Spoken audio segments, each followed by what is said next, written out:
இடம்பொருள் நேயர்களுக்கு வணக்கம். ஸோ இன்னைக்கு பார்த்தீங்க அப்படின்னா சரி ஓகே, இப்போ பாக்கியலட்சுமி சீரியலில் இப்போ பாக்கியாவுக்கு ஃபேவராக அவங்களுக்கு சாதகமாக பல விஷயங்கள் நடக்க ஆரம்பிச்சிருச்சு. இப்போ ஜெனி செடியன் விஷயத்தில் எல்லாரும் சேர்ந்து என்ன முடிவு பண்ணாங்க அப்படின்னா, ஜெனி திருப்பி வர போகிறதே இல்லை அப்படின்னு செடியனுக்கு நிஜமாவே தான் பொண்ணு பார்த்தாங்க.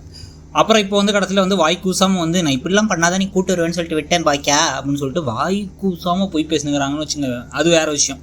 ஆனாலும் அவங்க மனசில் இந்த எண்ணெல்லாம் இருந்துச்சு, திருப்பி வரமாட்டாங்கன்னாங்க. ராமமூர்த்தி உட்பட எல்லாருமே இதுக்கெல்லாம் வாய்ப்பே இல்லை அப்படின்னு சொல்லிட்டு இருந்தார். ஆனால் அதையெல்லாம் மீறி இப்போ நிஜமாவே சாதிச்சிட்டாங்க அப்படின்னு தான் சொல்லணும். பாக்கியா கூப்பிட்டுட்டாங்க. அதே மாதிரி இந்த கணேஷ் விவகாரமும் ஒரு பெரிய ஐடியா தான் இருந்துச்சு. கடைசியில் கணேஷ் விவகாரத்தையும் கடைசியாக பாக்கியா தான் ஏதோ செஞ்சு முடிச்சு விட்டு கடைசியாக அவர் ஜெயிலையும் தூக்கி போட்டாச்சு. இப்போ அது எல்லா சைட்லேயுமே இருக்க பிரச்சனைகள்லாம் முடிச்சதுக்கு பிறகு இப்போ பார்த்தீங்கன்னா பிஸ்னஸில் இருக்கக்கூடிய விஷயங்களில் அவங்களுக்கு இருக்கக்கூடிய முதல் பிரச்சனையாக இருக்கிறது அவங்களோட ஹோட்டலில் இப்போ பார்க்கிங் இல்லை அப்படிங்கிறது தான். அதுக்கும் பழனிசாமி உதவி பண்ணி டபக்குன்னு ஒரு ஆளை பார்த்து இடத்த பார்த்து இப்போ பேசி முடிச்சு வெறும் 10,000க்கே பேசி முடிச்சாங்க. அதுவே பெரிய விஷயம் தான். ஏன்னா 10,000ங்கிறது ரொம்ப ரொம்ப ரொம்ப ரொம்ப கம்மி. அதையும் பண்ணிட்டாங்க.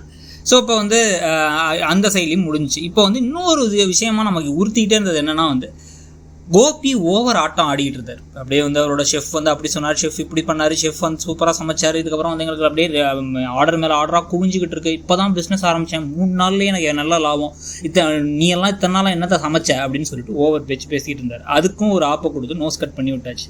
இப்போ இதுக்கப்புறம் இருக்க முக்கியமான கதைக்களத்தை முக்கியமாக இருக்கிறது என்னென்ன அப்படின்னு பார்த்தீங்கன்னா, ஒரு பக்கம் இந்த நிலா பாப்பா ப்ளஸ் புதுசாக வந்திருக்க பாப்பா இவங்களை வச்சுருக்கக்கூடிய பிரச்சனை அது ஒரு பக்கம் ஓடிட்டு இருக்கு. அதில் நிலா பாப்பா பார்த்திங்க அப்படின்னா இந்த புது பாப்பாவோட விளையாட நினச்சா ஈஸ்வரிக்கு லைட்டாக அவங்க நார்மலாக சொல்கிற மாதிரி தான் சொன்னாங்க. நான் போக போக உனக்குன்னு ஒரு குழந்தை வேணும், இது எழிலோட குழந்தை இல்லை அப்படிங்கிறத மனசை பதிய வைக்கிறதுக்கு ட்ரை பண்ணிட்டே இருக்காங்க. அதில் விட கொஞ்சம் பிரச்சனைகள்லாம் ஓடிட்டு இருக்க போது.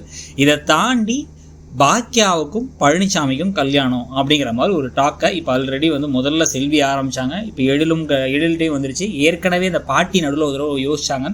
ஸோ இது எல்லாத்துக்கும் சேர்த்து வச்சு, அது பாட்டினா பழனிசாமியோட அம்மா யோசிச்சாங்க. இவங்க எல்லாரும் சேர்ந்து ஏதாச்சும் ஒரு விஷயத்தை பேசி பாக்கியாவுக்கு இன்னொரு கல்யாணத்தை பண்ணணும் அப்படின்னா அவங்க பேச வேண்டிய முதல் ஆள் யார் அப்படின்னா பாக்கியாவுடைய அம்மா. பாக்கியாவோட அம்மா கேரக்டர் விவாகரத்துக்கு அப்புறம் இருந்தே காணும். அவங்களுக்கு கொண்டு வரவே இல்லை. அவங்க எங்கே இருக்காங்க என்ன ஏதுங்கிறத கொண்டு வரவே இல்லை. இப்போ இந்த சமயத்தில் அந்த கேரக்டரை இப்போ இன்ட்ரடியூஸ் பண்ணி அவங்க ஏதாச்சும் பேசுகிற மாதிரி ஒரு விஷயத்த பண்ணணும். அவங்கள்ட்ட போயிட்டு இந்த பழனிசாமியுடைய அம்மா போய் பேச, அதுவும் எழிலும் செல்வியும் அவங்களும் கூட சொல்ல, அவங்க வீட்டுக்கே என் பொண்ணுக்கு ஒரு பொண்ணை உங்கள் பையன் என் பொண்ணை விவாகரத்து பண்ணிட்டார், உங்கள் பையன் இன்னொரு கல்யாணம் பண்ணிட்டார், அப்போ நான் ஏன் என் பொண்ணுக்கு இன்னொரு கல்யாணத்தை பார்க்கக்கூடாது, பண்ணி வைக்கக்கூடாது அப்படின்னு பாக்கியாவோட அம்மா பேசுறது. அதுக்கு பிறகு முதல்ல பாக்கியாவும் முதல்ல வேணாங்கிறது மறுக்கிறது, அப்படி எண்ணமே இல்லைங்கிறது, அப்புறம் பழனிசாமிங்கிற வச்சு யோசிக்கிறது. அதை வச்சு கதை எப்படி போகுது அப்படிங்கிறது தான் முக்கியமான திருப்பமாக இருக்க போகுது. இதை பற்றி உங்களுடைய கருத்து என்ன, நீங்கள் என்ன நினைக்கிறீங்க? பாக்கியா பழனிசாமி கல்யாணத்தை வச்சு கதையை ஓட போகிறத பற்றி உங்கள் கருத்தை சொல்லுங்கள். தேங்க்யூ. இடம்பொருள் நேயர்களுக்கு வணக்கம். ஸோ இன்னைக்கு பார்த்தீங்கன்னா